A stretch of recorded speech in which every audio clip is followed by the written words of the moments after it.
दिल्ली रे दरकार कृत्रिम वर्षा न्यूजकट परवर्ती प्रसंग दिल्ली रे प्रदूषण रोकबा कृत्रिम वर्षा ये आशा करा जाउछि। जातीय राजधानी रे कृत्रिम वर्षा करबा एवं जरूरी बैठक डाकिबा केंद्र सरकार को अनुरोध करछन्ति दिल्ली परिवेश मंत्री गोपाल राय। उद्वेगजनक स्थिति रे पहुंचिथिबा दिल्ली प्रदूषण को नहीं प्रधानमंत्री हस्तक्षेप जरूरी बोली गोपाल कहछन्ति। दिल्ली स्थिति नहीं राज्य सरकार केंद्र निकट रे बारंबार दाबी करि आसुछन्ति हेले केंद्र सरकार पक्षर कौन प्रतिक्रिया मिल पारि नाही बोली राज्य सरकार पक्षर कहुछि। दिल्ली प्रदूषण रोकबा पुणी थे केंद्र परिवेश मंत्री भूपेन्द्र यादव को चिठी लिखिबे बोली कहते मंत्री गोपाल राय। कृत्रिम वर्षा द्वारा प्रदूषण मात्रा कमिबार अनुमान करा जाउछि। एने विशेषज्ञों सहित विचार विमर्श चली। कृत्रिम वर्षा पई केंद्र सरकार को अनुमति को अपेक्षा बोली दिल्ली परिवेश मंत्री कहते। दिल्लीर अधिकांश अंचल में एयर क्वालिटी इंडेक्स 457 उपरे रहिबा परे सकाळ 8टारू दिल्ली एनसीआर रे ग्रेडेड रेस्पॉन्स एक्शन प्लान बा GRAP4 लागू होईछि। दशम द्वादश व्यतीत सबु श्रेणी क्लास को अनिर्दिष्ट काल पर्यंत बंद रखा जाइछि। ऑनलाइन रे क्लास होईछि।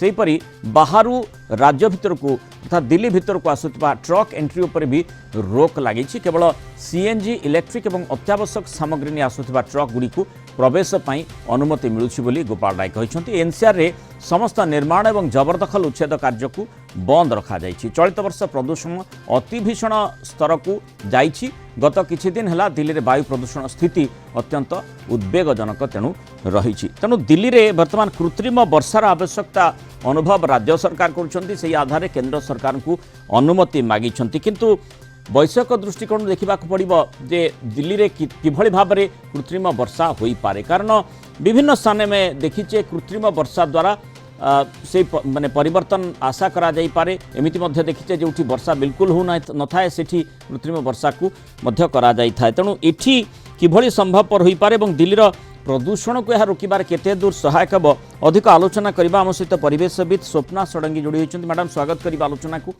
आपण आशा कौन करुछन्ति जे दिल्ली रे एभଳି वर्षा करबा द्वारा कृत्रिम उपाय रे प्रदूषण मात्रा टिके कमी जाई पारे?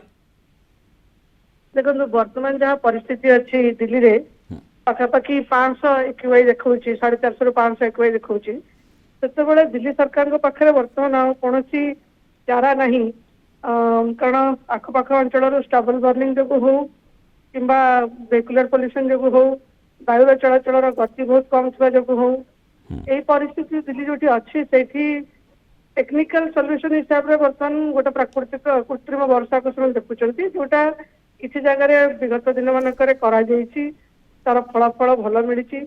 वर्षा हवा जो आपंकर पार्टिकुलेट मैटर जोटा अच्छी 2.5 हो कि 10 हो सेटा जेहेतु बसी जीवार संभावना अच्छी तेणु प्रदूषण मात्रा बहुत मात्रा कमी जापर आशा करा ध्यान रखी भावी दिल्ली सरकार ये व्यवस्था को आपणाइबा चिंता करछन्ति। एटा हुए तो गोटे प्रथम पर्यायर गोटे पदक्षेप हम तार प्रभाव देखिए तो दिल्ली सरकार तापर परवर्ती पदक्षेप नेबे। किंतु माने फिजिबल केमिति हेई पारे?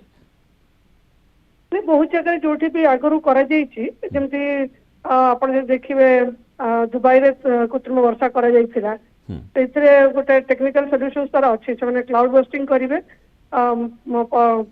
वायुमंडल से लुण भाया किसी जिनस पकेबे जहाँफल चारिपटे पानी दाना बांधा जहाँ भी वायुमंडल आर्द्रता थी जोगाड़ कर मेघ कर परवर्ती समय वर्षा कर पूरा दिल्ली सहर उपर पानी सिंचन कर व्यवस्था करवा संभव नुह। आ पानी सिंचन ही करले ही आम जानते पार्टिकुलेट मैटर गुड़ाक बसीज माटी तले ये सामयिक समाधान बाट हो पारे। किंतु दीर्घम्यादी जो समाधान बाट कथा जदि आम देखा प्रत्येक वर्ष दिल्ली जितेबाला शीत दिन आसूची ता पूर्व ए प्रकार स्थितिर सामना करुच्ची। ता पछरे जो कथा आपण कहले जो 3-4टी पॉइंट रही अत्यंत गुरुत्वपूर्ण किंतु ताकू आमे माने जेमति वायु चलन कथा कहा जाउची ताकू आमर नियंत्रण को आमे आनी पारिबा नाही। तेणु जो भाई वायु चलन रही आमको ग्रहण करने को किंतु सबुठ गुरुत्वपूर्ण कथा हूँ वेहिकुलर पॉल्यूशन अर्थात गाड़ी मोटर चलाचल जदिव कहुच्छी जो सूचना रही ताकू नियंत्रण करने चेष्टा करा GRAP4 लागू करा जाइछि।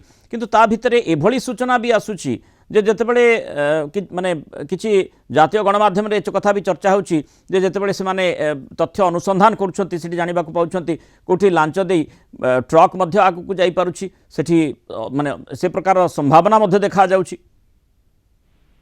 देखंतु दिल्ली रो समस्या जोटा अछि गोटे एटा एमितिया भूखंड जोटी वर्तमान ପରିବେଶର ପ୍ରଦୂଷଣ ଲୋକମାନଙ୍କ ଜୀବନ ନେବାର ଲାଗିଲାଣି। ସେଇଠି ସୁପ୍ରିମକୋର୍ଟର କଟକଣା ଥିଲା ଦୀପାବଳି ସମୟରେ ବାଣ ଫୁଟାଇବା ଉପରେ। ସ୍ଥାନୀୟ ଲୋକମାନେ ଯଦି ସେଟାକୁ ଗ୍ରହଣ ନ କରିବେ, କୋର୍ଟର ନିୟମ ଅଛି, ସରକାରଙ୍କ ତରଫରୁ କଡାକଡି କଟକଣା କରାଯାଉଛି, କିନ୍ତୁ ସ୍ଥାନୀୟ ଲୋକମାନଙ୍କ ସହଯୋଗ ନିହାତି ଆବଶ୍ୟକ। ଆଜ୍ଞା ସରକାରଙ୍କ ଦ୍ୱାରା କରାଯାଇଥିବା ବିଭିନ୍ନ ପଦକ୍ଷେପ ସେତେବେଳେ କାମ ଦେବ ଯେତେବେଳେ ସେ ଅଞ୍ଚଳର ସହରବାସୀ ତାକୁ ସାହାଯ୍ୟ କରିବେ। ତେଣୁ ପବ୍ଲିକ ଟ୍ରାନ୍ସପୋର୍ଟ ୟୁଜ୍ କରିବା, ଦିଲ୍ଲୀରେ ମେଟ୍ରୋ ଚାଲିଛି, ତାପରେ ବି ବହୁତ ମାତ୍ରାରେ ଭେହିକୁଲାର ପଲ୍ୟୁସନ ବଢିବା ଯୋଗୁଁ ଯୋଉ ପରିସ୍ଥିତି ସୃଷ୍ଟି ହଉଛି ସେଟା କାହାକୁ ଆମେ ଦାୟୀ କରିବା ମୁଁ ବୁଝିପାରୁନି। ଏତେ ସରକାରଙ୍କୁ ଦାୟୀ କରାଯାଇପାରେ। ମାନେ ଖାଲି ସରକାରଙ୍କୁ ଦାୟୀ କଲେ ହେବ ନାହିଁ। ଯେଉଁ କଥା ଆପଣ କହିଲେ, ନିଶ୍ଚୟ ଯେତେବେଳେ ବାଣ ଲୋକେ ଫୁଟାଉଛନ୍ତି ତା ଦ୍ୱାରା ପ୍ରଦୂଷଣ ହେଉଛି, ସୁପ୍ରିମକୋର୍ଟଙ୍କ ନିର୍ଦ୍ଦେଶ ସତ୍ତ୍ୱେ ଲୋକେ ମାନୁନାହାନ୍ତି, ସିଏ ଗୋଟିଏ ଦିଗ ରହିଛି। ବର୍ତ୍ତମାନ ଯେତେବେଳେ ହଇରାଣ ହେବେ, ଲୋକେ ମଧ୍ୟ ହଇରାଣ ହେଉଛନ୍ତି, ଯେଉଁଭଳି ଅପ୍ରୀତିକର ସ୍ଥିତି ଉତ୍ପନ୍ନ ହେଉଛି, ତାର ମୁକାବିଲା ଦୀର୍ଘମିଆଦୀ ସୂତ୍ରରେ ଯେଉଁ ମୁକାବିଲା କଥା କୁହାଯାଉଛି, ଯେଉଁ କାରକ ଗୁଡ଼ିକ ଆମ ନିୟନ୍ତ୍ରଣରେ ଆମ କଣ୍ଟ୍ରୋଲରେ ରହିଛି, ତାକୁ ଆମକୁ ନିଶ୍ଚୟ ଧ୍ୟାନ ଦେବାକୁ ହେବ। ସେଠି ଆମର ଯଥେଷ୍ଟ ଭୂମିକା ରହିଛି। ଦିଲ୍ଲୀବାସୀ କଥା ନିହାତି ବୁଝିବା ଦରକାର। ବହୁତ ଧନ୍ୟବାଦ ମ୍ୟାଡାମ୍ ସ୍ୱପ୍ନା ଷଡ଼ଙ୍ଗୀ ଆଲୋଚନାରେ ରହିଥିବା ମତାମତ ରଖିଥିବା।